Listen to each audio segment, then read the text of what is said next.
Well, hey, Vision. Amen. I am glad to see you here today. I think God's got something special for you today. And before I get into the continuation of our Visionary series, I want to invite you to join me in something in the month of October, because we went through Proverbs in September, kind of reading on our own, and just saw tons of people posting stuff, great pictures and things that God was teaching them. I want to invite you to join me in October going through 1st and 2nd Corinthians. That's what I'm going to be reading through. Just kind of feel like God's led me there. And I'm going to spend my time there about a chapter a day in October. And this morning, when I got up and before I spent time going through the message again, I read in chapter 2. And there's a verse in there that I love, and I want to share this with you before I get into the message, because I want to make sure you understand what God will do today, and he will not do it through me. It's through his power. Because Paul, he writes and he says that, my teaching and my preaching to you, it's not with wise and persuasive words, but it's with a demonstration of God's power, so that truly your faith and what happens to you, what you experience in here, it's not based on my wisdom. It's not. It's not based on the fact that I can persuade you to do something. It's merely based on the fact that God's power is what comes out here. So make sure you get that with Paul and with me, that when your heart gets stirred today, and you say, man, that is great stuff. That is exciting. And any Sunday that you feel like God teaches you something, that's not me. That's not my wisdom. That's not my persuasiveness. It is a demonstration of God's power. And hopefully that is what will bring you back. And that is what will compel you to life change. And as we talk today about kind of your individuality and who we are as a church, God will inspire us in our heart to do something. And it's his power doing it. So we continue Visionaries today, and we talk about this concept of vision. And I love it. We got this definition that says that vision, it's a picture of what could be, and it's fueled by this conviction or this passion that it should be. So repeat after me. It should be. It should be. It could be. You see the difference in those? Again, say, it could be. It should be. I mean, you think about, you're trying to lose weight, and you're like, man, it could be, but does it stir you enough that it should be? You think about your kids. Next week, don't miss. Next week, we're talking about having a vision for your family. And up here, you say, man, that could be. But is there something in your heart that says, no, man, it should be. I should have a vision for my kids. Or maybe you're trying to change careers. You're like, man, that could be. It could happen.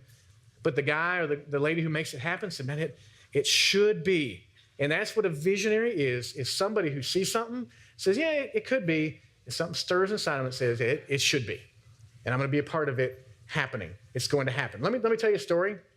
Imagine a guy comes into Gastonia, and he parks somewhere, and he's getting out to kind of look at our town. And he looks up and sees, the weather's looking kind of gray, kind of dark, and he's walking through maybe your neighborhood. If your neighborhood happens to be kind of in a lower area, and he's walking through your neighborhood, and he comes up to the first house. And there's two guys out there, and one of them is digging in sand and pouring it into a bag. And you can tell, they're just like, man, digging sand, filling a bag. Digging sand, filling a bag. And you're like, man, what are you guys doing? And this guy asks him, and he just says, man, we're filling bags of sand. I mean, can't you see? I mean, that's what we do all day. We fill bags with sand. The guy's, okay. And he goes walking down the street. Comes up to the next house, and there's like a pile of them.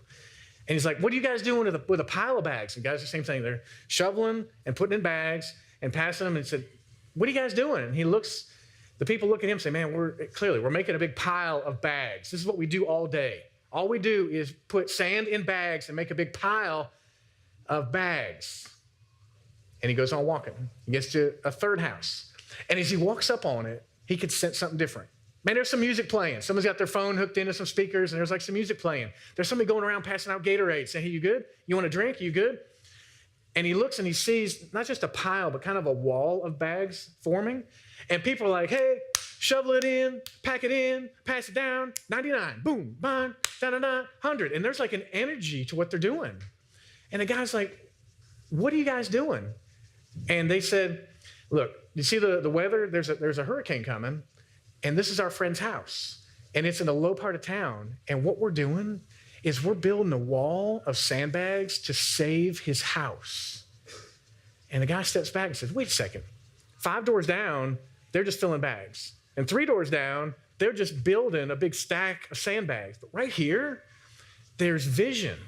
There's people around a common cause saying, we can save this house. It could be. And in fact, it should be. And as they are doing the same thing, putting sand in bags, but when you mix that with vision, there is passion, there's excitement. I mean, don't you want to be a part of that? Yeah, I don't want to be a part of the guy that's just filling a bag all day. I want to be a part of saving your house.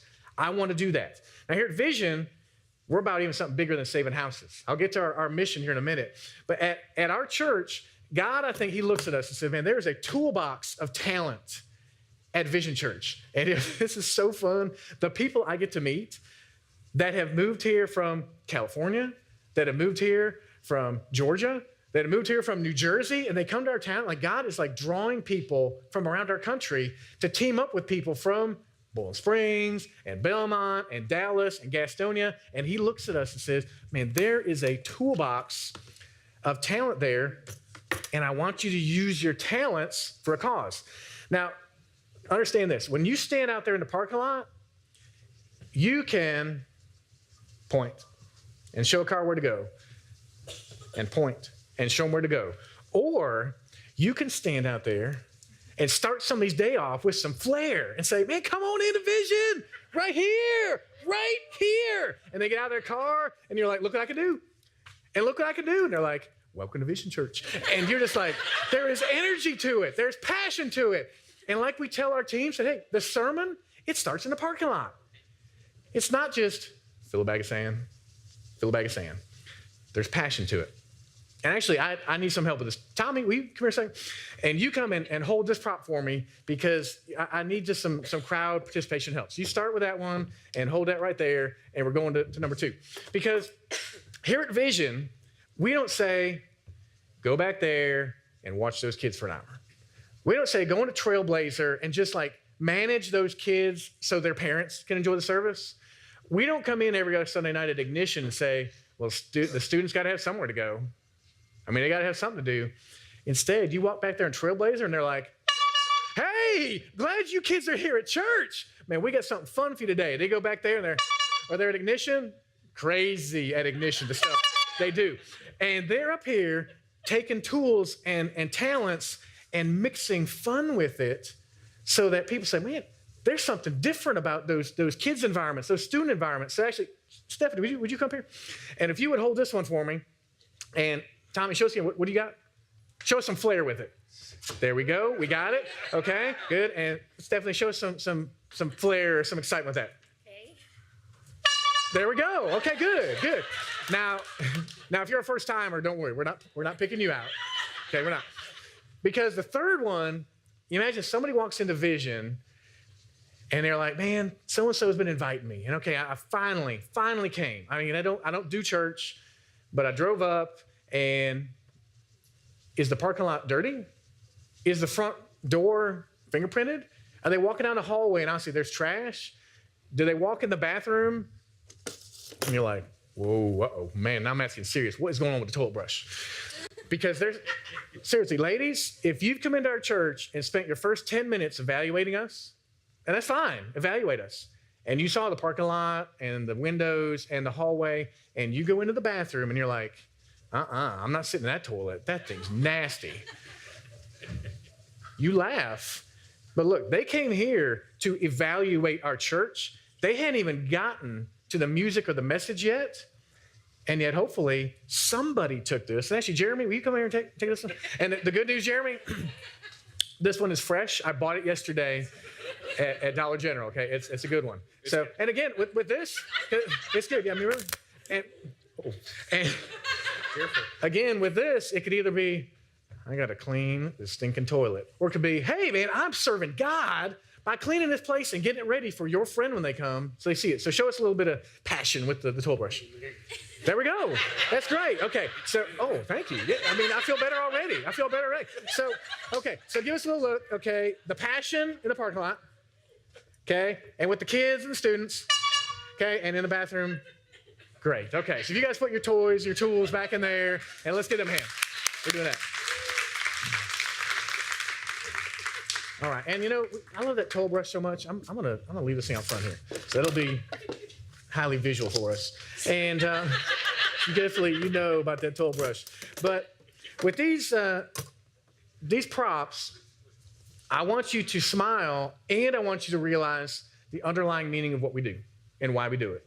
So I need, let's see, I need a little bit of help with this. Let me get CJ, why don't you come up here? Because I've heard CJ, he gets in trouble a lot at school. I'm just kidding. Actually, CJ is, you've never been to the principal's office, have you? I didn't think so. Okay, so CJ, let's just pretend that you did really bad. You're getting all kind of trouble at school. Where you go to school at again? Cramerton, okay. So Cramerton Middle, and so let's say he's getting in trouble all the time, going to the office to where finally the school, they call your parents and they say, we have arrived to this moment, like back in yesteryear, where we're going to have to exercise the Board of Education. Oh, man. So it is definitely a scary time for CJ because, the reality is he deserves it. He did things wrong. He needs to be punished. But what if? Okay, what if? Kevin, come on up here. What if Kevin showed up in the office, and he's going to take a spot right here, and Kevin said, Principal, hold on. I will take that paddling for CJ.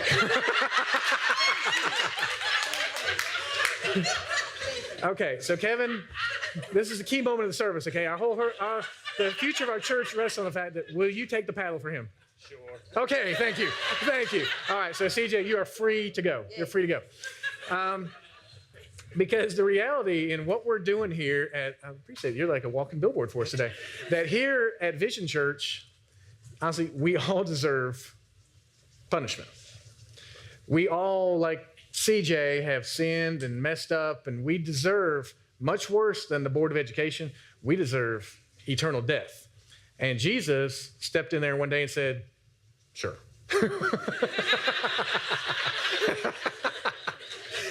Okay, Kevin, you can take a seat. Thank you. Let's give Kevin and CJ hands. Okay. But the reality is that it's fun to use our gifts and our talents, and there's something very serious riding on this.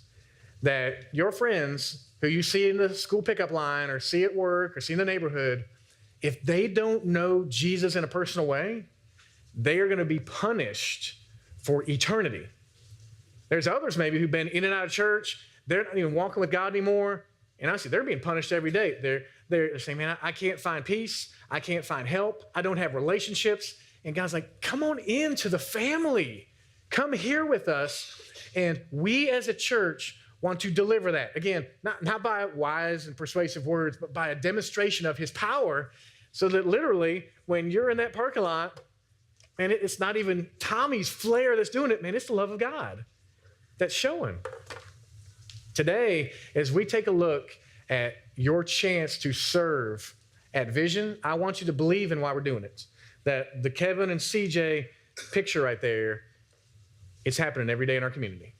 That there are people being punished, that Jesus said, I'll take it away if they will know me. And we want to tell them about Jesus. So that leads to our bottom line for today. It's really simple, that the message of Jesus Christ is worth giving my life for. It is, it's worth it. The person we're going to look at today, this Queen Esther, who her life just screamed like live to serve, she actually had to consider giving her life to death for it. I'm not asking that today. I'm asking that you would think about how your talents are, how your gifts, your life experiences are, and you say, I'll pick up something like that. I'll try serving. I'll do that because I believe in this Kevin and CJ dynamic. I believe in it, and I will serve for a cause that's worth giving my life for. Well, we serve other places, and they're good places. Honestly, we serve on, sports teams. Got any coaches in here? Who has ever coached a kid's sports team? Okay, I am actually on a sabbatical from coaching. Yes, I've coached soccer and basketball for 10 years straight, and this is my first season not coaching. And honestly, it feels strange because I'm used to being out there at practice and games and pouring into them, serving. You've done that. You've served at the school. You've helped out with PTA or served food to the teachers. Maybe you served on a board. Maybe you served at an organization. Those are all good things. They are. But as good as those are, And as much as our government's trying to fix things, as much as rich philanthropists are trying to fix things with money, God's church is still the only group that can truly affect eternity. It really is. And when I say to you, why would you want to serve at Vision? And you hear the story of Kevin and CJ, I say, don't listen to this visionary. Listen to visionary from week 1 of Jesus, who implores you, and he says, help people. Be a part of this mission of what he's doing in all kind of different churches. And this really, it's a heart issue that I really do hope. And I prayed for you this week and said that God, honestly, he'd poke your heart, not through me, but through him, so that you hear this message today and say, man, I want to help. I want to do something. Now, let me tell you another quick story before we get into this. My wife, Meg, she went to an event a couple weeks ago that a friend invited her to at another local church. And I tell you, I love the variety of churches we got. That's wonderful. But when she came home and told me about this one environment she experienced, that honestly, it's not for me and it's not for us as a church. She said, man, I came home and there was a ladies' event. They were all wearing dresses and I totally felt like I didn't fit in. I'm like, okay. She said, we met in the big auditorium and all these pews and everything, and there's like all the spacing and distance, and we pulled out the hymnal and sang 5 hymns in a row, back to back to back to back to back. And she said, I mean, I was okay because I kind of knew hymns. But she said, man, what about the person who comes and visits for the first time? And they're like, man, I'm not wearing the right thing. I don't know where to sit. I don't know those songs. Then, this is actually kind of humorous. She said, with their style there, they have this big pulpit. And one of the ladies said, it's become almost like a little bit tense lately because the pastor has walked out from behind the pulpit and actually stepped closer to talk to the people. And honestly, he's being called down for that. And I'm like, what? And then she said, and Meg, the time that we dropped off something at your church one Sunday, and people were so friendly, so nice. She said, they're not like that at my church. It's like, what? She said, yeah, there's kind of to themselves. And it's kind of, it's like, this is our place. And Meg came home, I'm all serious. She said, Matt, we totally got to keep doing Vision the way we're doing it. That people would walk in and feel cared for. Feel like, okay, what I wore is okay. Okay, there's a pastor I can connect and talk with. And we at Vision want to create an environment where they hear about Kevin and CJ and they see you serving and using all your gifts and they walk away saying, man, there's something different about those people. And God is working through them. I don't know if I agree with it all yet or believe it all yet, but God is doing something at that church. So as we talk today about serving, I do hope that God stirs your heart and says, what he's doing here is what you want to be a part of on his team. Now, I'm going to start off interviewing one of our visionaries, one of our volunteers. So if you would, welcome up Tabitha High. And she's coming up to share some of her story. Come on up here, Tabitha. And you say, well, we already know Tabitha. We see her every Sunday. Well, I want you to get to know her a little more because Tabitha and her family here at Vision are willing to roll up their sleeves and do like anything. I love it. So first of all, tell us about your family. Who is here at Vision with you? Well, my husband, Kier, we've been married almost 21 years next month. 21. Yeah, 21. And we have 4 children. Our son Isaac left a week and a half ago for basic training in the Air Force. Please pray for him and pray for us. We have a 16-year-old daughter who started driving a month ago. That's a little hairy. And then we have a 12-year-old daughter and an 11-year-old son. And all of our family serves in some capacity here at Vision and have since the very beginning. And we all love doing so. I love it. I love it. Well, they're involved in so many different things, and it's not just up on a stage. Tell us, certainly production director is a big part of what you do here. So what does that look like? And what are some of the other things that you do here at Vision? So production director for a lot of people is kind of a confusing term. And so just kind of paint that picture. Anything that happens in this room and on this platform kind of falls under my responsibility, whether it be choosing band members and vocalists, choosing the songs that we sing each week and hoping that all comes together in a beautiful package to go with the message that happens, rehearsing on Wednesday night, having meetings with our AV team and our creative and planning team. We do that every single week to make sure that we're ready for Sunday so that when your friend comes in, they get our best every single week. And it's not just an accident that things happen and fall together. For special events for the preschool and children, I try to be available to those production directors as well to kind of help them think through details and how to make their environments the best that they can be. I'm also serving with the Ignite Student Ministry. Love that. that. That's so fun. It's like I can just point and they scream. It's really cool. But I also do for them the same thing that's done here on Sunday mornings. Every other Sunday night, we get these guys together and we create an atmosphere that they want to bring their friends to.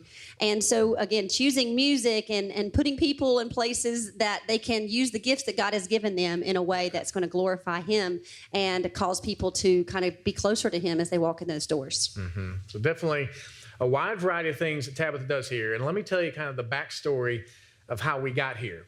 Because about 2 years ago, we were heading into, it was actually September, when we had just started our lease on this building. And we were starting what we called training camp. We had our launch team families, are starting to train them to get ready to launch. And I was just, covered up with details and all kind of stuff. And so I was praying, saying, God, we don't have the money to hire anybody, so can you bring help? And as I prayed about it, and I was thinking about Tabitha specifically, and I said, God, it would be a game changer if she would work for 20, 25 hours a week for free.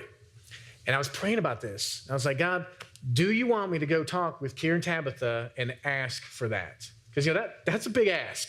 Ask you 25 hours a week to donate your time. And it was like God said to me, wait. And I kept praying about it and waiting, because you know me, I'm going to go get it. I want to go have that conversation and make it happen. And God said, just wait on my timing. Within about a week or two, that Kier, he catches me, and I can't remember where we were at, but we sit down and talk. And he says, Matt, you know how our year's gone. So he'd been in a job for years, and then a job opportunity came up to change. And it was a huge faith step for him and their family, and I prayed with them through it. And he made that change, and he got a good raise. So it was cool to see kind of that financial pressure just release a little bit for their family. He said, Matt, I got the new job, and honestly, God's blessed us, a little bit of financial space, some margin there. I said, yeah. He said, so me and Tabitha have been talking, and we'd like to offer to you that Tabitha would come and work for the church for free. Whatever you need her to do, 20 hours, 30 hours. He said, get her out of the house. And that's probably more true. But seriously, God spoke to this couple, and then they spoke to me, and it was exactly what I'd been praying for. And it was so cool because it wasn't like I went to them and asked, and they like, well, we feel guilty or we feel obligated. God did it through them, and they came to me, and of course I said, yes. And so from that time on, Tabitha has been giving us 20, 25, 30 hours a week. Tons of time as a volunteer who does not get paid for what she does here at Vision. And so I guess, kind of my ask to you is like, why would you guys do that? Why does that matter to your family in this way?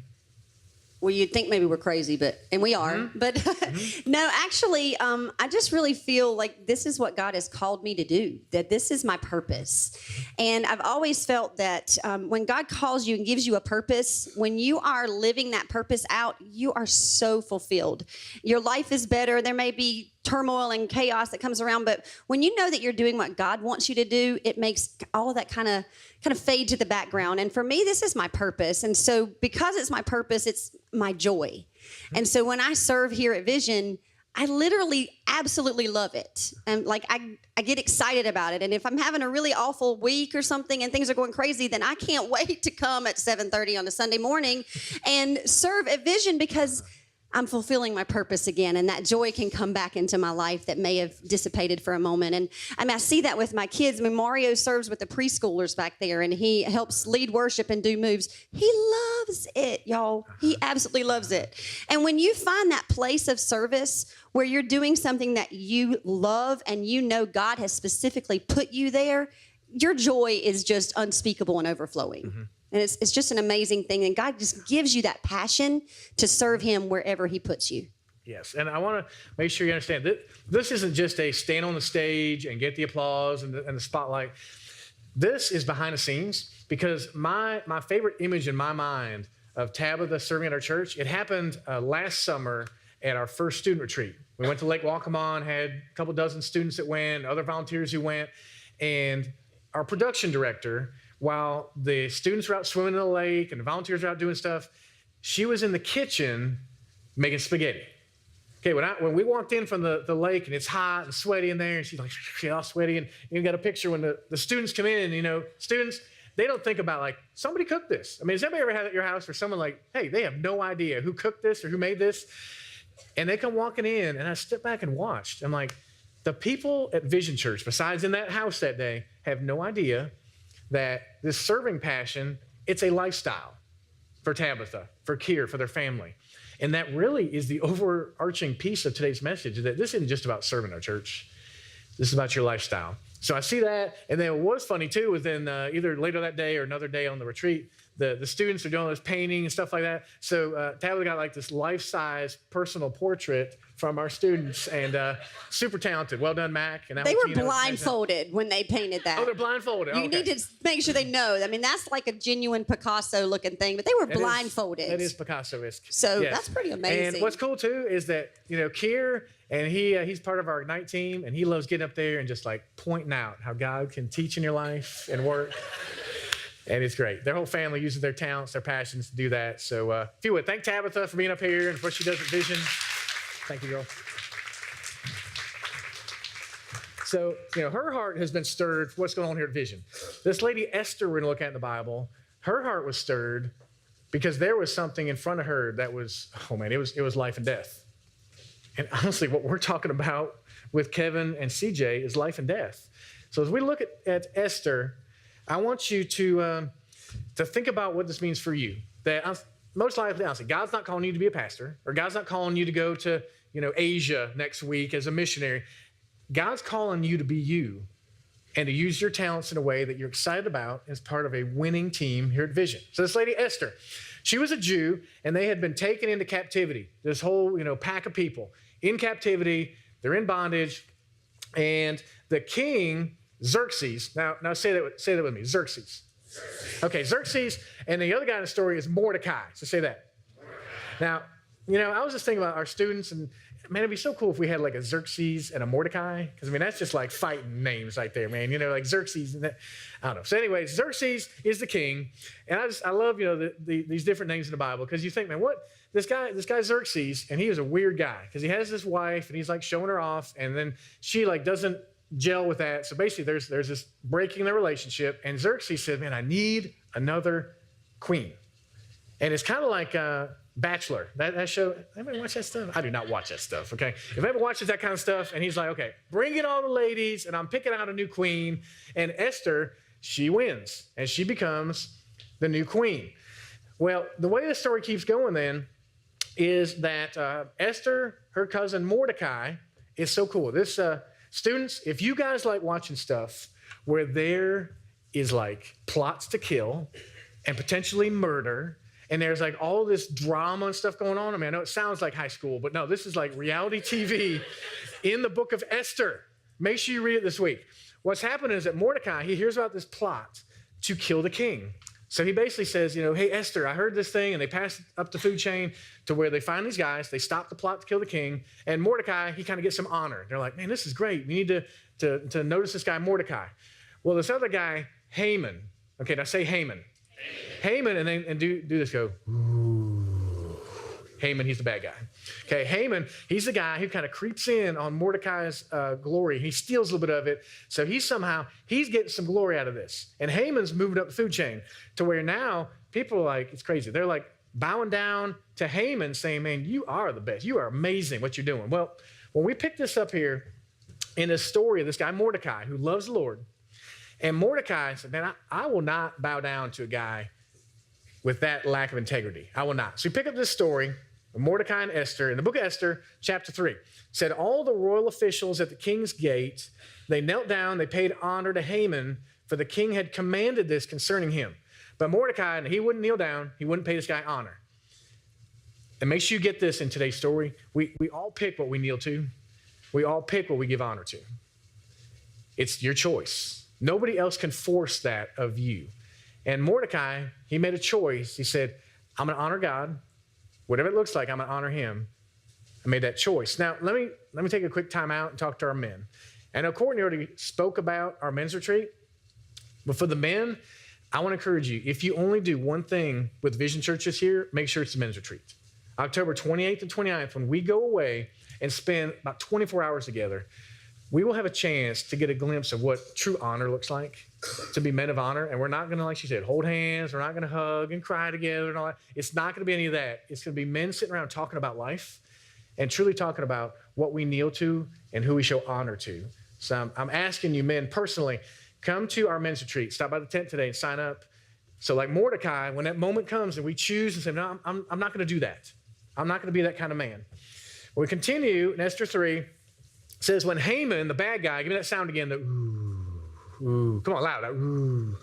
Okay, because this is the bad guy, okay? And Haman, he sees this guy Mordecai, who's not bound to him. Man, he gets ticked off. He says, Haman saw that Mordecai would not kneel down or pay him honor, so he was enraged.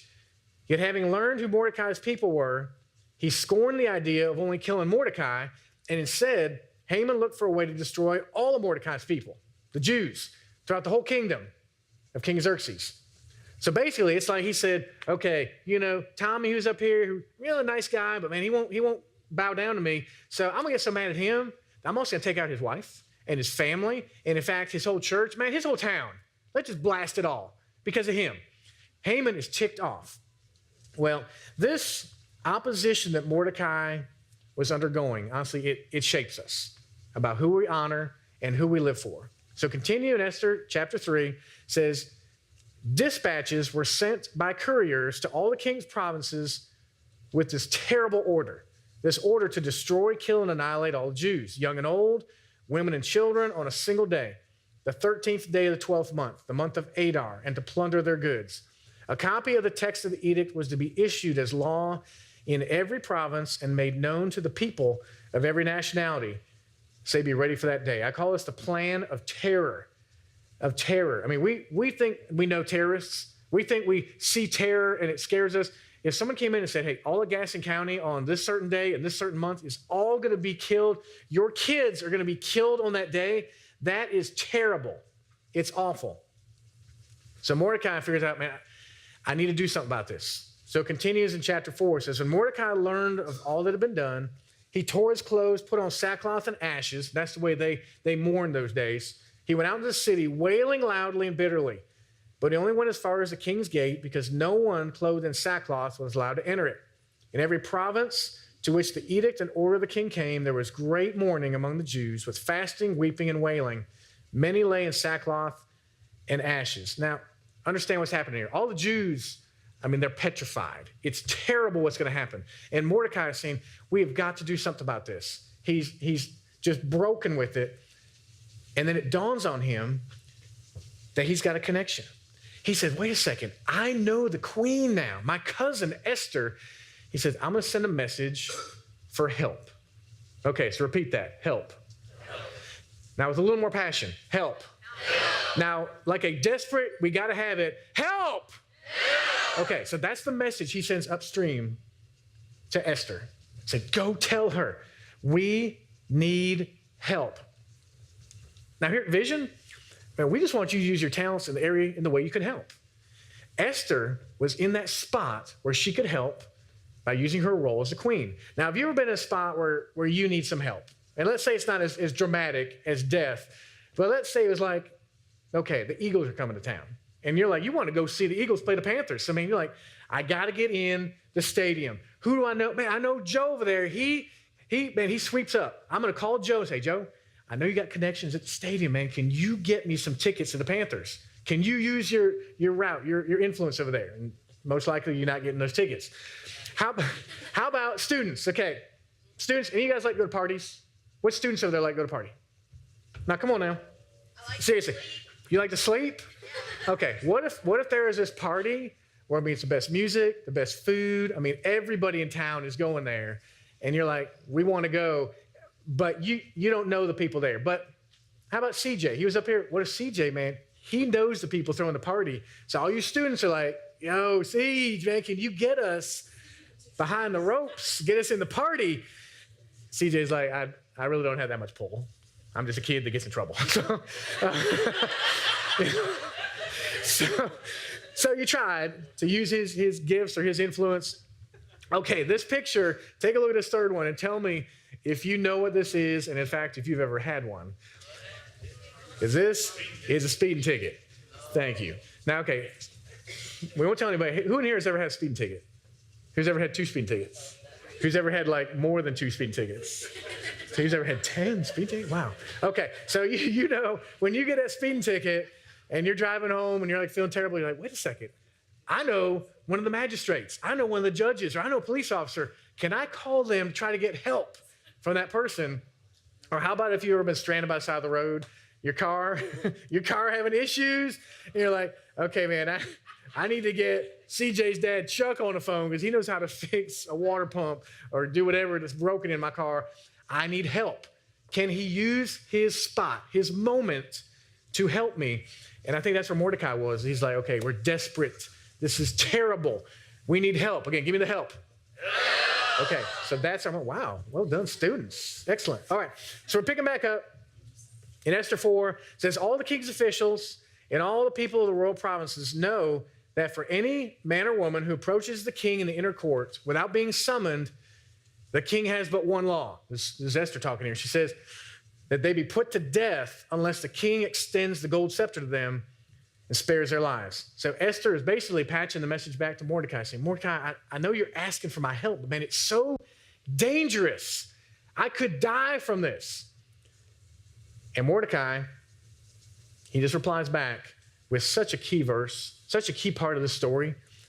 He says, Esther, if you remain silent at this time, relief and deliverance for the Jews will arise from another place. He's basically saying, look, God's going to find a way. He's going to do this. And make sure you get this. God is going to call somebody to work with those kids.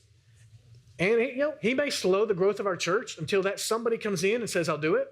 But I think in a lot of these spots, he's already called that somebody. And that somebody is sitting here, and he's saying, hey, do you want to serve with those students? And what's amazing is, honestly, with our students, we're packed. We got so many people working with those students. It's amazing that in this moment, when Esther had to decide, am I going to take advantage of this moment, this opportunity? And Mordecai said, if you don't, actually, you and your father's family will perish. You guys are going to die. But God is going to bring somebody to help in this. And don't miss this. It says, and who knows, but that you have come to your royal position for such a time as this. For such a time as this. It's your moment to work with those student girls. It's your moment to work in the parking lot. It's your moment, honestly, to help behind the scenes with the clean team. Your moment, Matt. Your moment, Esther. And Esther says, okay, here's what I'm going to do. I'm going to pray, and I'm going to fast, and I'm asking you to pray, and then I'm going to go, and I'm going to talk to the king. And if I perish, I perish. But I will do it. And the rest of the story, I'll just give you the high notes that you read about this week, that she went in there, and she went to talk to the king. And after some back and forth, she got a chance to tell her story and say, King, this is what's happening. And the king said, wow, that's not right.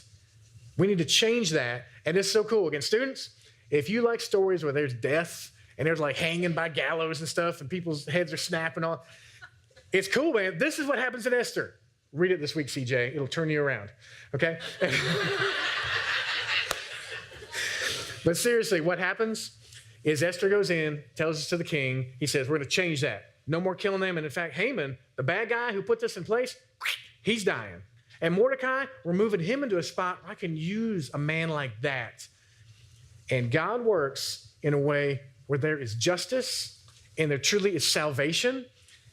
And for us today, when I think about, Kevin and CJ up here, we're talking about salvation, not from immediate death in our life. We're talking about eternal separation from God.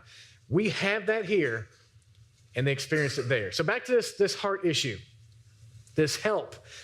Mordecai, he was delivering God's message that day. I'm just delivering God's message. This isn't from Matt. I'm not going to beg you to use your gifts. I'm going to make it funny. We're going to make it fun. We're going to try to stir your heart. But I am not going to go and grab you and walk you out to the ministry fair and say, Jeremy, fill one of these out today. Do it. I'll say, help. So God's saying, will you help? Will you do that? Because we're on this mission. This mission, we tell you about it all the time, to lead people to Christ and help them live out God's vision for their life. That's my prayer for you. That's my prayer for you, that God has a great vision for your life, and we want to help you find that in your relationship with him. And then this overall vision we have of truly a church that unchurched people would love to attend, I've changed that phrase because it was that we're intending to create a church that unchurched people love to attend. No, we're being it. Okay, we are being a church that unchurched people would love to attend, and we want you to join us in that. So that is my ask, my invite to you. We talk about serving here at Vision, because for us to succeed, God's got to do his part. This isn't just about all of us picking up our tools and doing our thing and just making it happen. The number one thing is God doing his part, and he is smiling on Vision Church and saying, I will draw people here that need salvation. And it's us doing our part. And our part, if you would pick up your orange card, the orange card on your chair, it's got our core habit number 2 from our lobby. And it's simple. It's save people, they serve people. Saved people serve people. We highly value that here at our church. So much so that on our organizational chart, we have a spot for a volunteer coordinator, because we know we have got to do this through volunteers. So Wendy McCathern, who is our volunteer coordinator, her husband Mike, if you hadn't met him, he plays on the drums. You'll see him up here in a couple minutes. But the picture we got here, yes, we got the McCathern girls and actually Karen Tabla's daughter on that cute picture up there, but that's Wendy. She is our volunteer coordinator. It's a cute picture, ladies. You look great. You look really great. Yes. Now, Wendy, she has put all this energy and effort into what we call a ministry fair. So that today we'll highlight it, but honestly, every Sunday, it's something we highly value, that saved people serve people. So my invite to you is that you look at that card and say, hey, I could take a test drive. I could try something with the kids, or I can try something with the students, or I could try, one time on a clean team, or I could try something, I play an instrument, and you could stop by at the ministry fair and just talk to them, get some candy, have a little conversation, and hear about what you could do at Vision Church. It's on your takeaway card. If you got that hard copy or on your phone, you'll see a bunch of verses I put on there that God's heart is for us to serve. This is about so much more, trust me, than just serving at Vision Church an hour a week or every other week or once a month. This is about me and you being people that are willing to serve with our life. Okay, particularly the men. The men, look here for a second. At your house, you need to be willing to clean your toilet. Ladies, I figured I'd hear an amen on that one. I don't know. But, so honestly, guys, whether your wife volunteers to do it or gets the kids to do it, or, hey, if you got a maid who does it, then man, I'm jealous of you on that one. But I want to be a part of a church with men, with everybody, who is willing to clean the toilet. Most likely, God's not going to get you clean that toilet every week. Even at your house, you'll probably have to clean every week. But don't you want a husband that is willing to pick up this tool and clean something that says, man, you got to humble yourself. And God, he wants a family of people. I'm talking Big C Church, his world of churches that are willing to have a lifestyle of servanthood. God wants that. So as we wrap this up and talk about this bottom line again, that the message of Christ, the message of Jesus, it's worth giving your life for. I want you to buy that in your heart. Again, not because of my wise words, not because I persuaded you with humor or with heartfelt, but that truly the message of Christ, it compels you to say, yeah, my heart, I want to serve him with my life. And for a slice of it, I want to serve him at Vision.